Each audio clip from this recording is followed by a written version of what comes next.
PDS public distribution system, ప్రజా పంపిణీ వ్యవస్థ. ప్రజా పంపిణీ వ్యవస్థలో ఎవరెంత లబ్ధిదారులు ఉన్నారు, ఎవరు డూప్లికేషన్ ఉంది, దీనికి సంబంధించి ఓవరాల్గా డేటా అవైలబుల్గా ఉంటుంది. కానీ పర్సనల్ విషయాలు తెలుసుకోవచ్చు అంటే ఖచ్చితంగా యు ఆర్ యూజింగ్. ఇప్పుడు భారతదేశంలో దాదాపు ఫుడ్ సెక్యూరిటీ యాక్ట్ కింద 81 కోట్ల మంది లబ్ధి పొందుతున్నారు.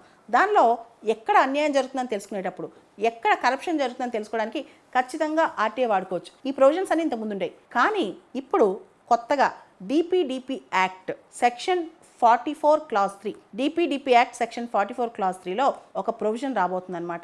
ఏ డేటా అయితే పర్సనల్ డేటా ఉందో అది బయటికి రాకూడదు అని, ఒక వ్యక్తికి సంబంధించిన పర్సనల్ డేటా బయటికి అసలు రాకూడదు అని చెప్పి ఈ యాక్ట్ కింద, డిపిడిపి యాక్ట్ కింద పర్సనల్ డేటా ఏదైతే ఉందో దానికి సంబంధించి ఆర్టీఐ యాక్ట్లో సెక్షన్ 8 క్లాజ్ 1 క్లాజ్ జే ఏదైతే పబ్లిక్ ఇంట్రెస్ట్ ప్రమోట్ చేస్తుంటే కనుక, ఉదాహరణకి నా గురించి ఒక డేటా ఉంది, దాంతో ఒక ప్రజా ప్రయోజనం ఉంది, ఆ డేటా బయటకి ఇవ్వచ్చు అని సెక్షన్ 8 క్లాజ్ 1 క్లాజ్ జే.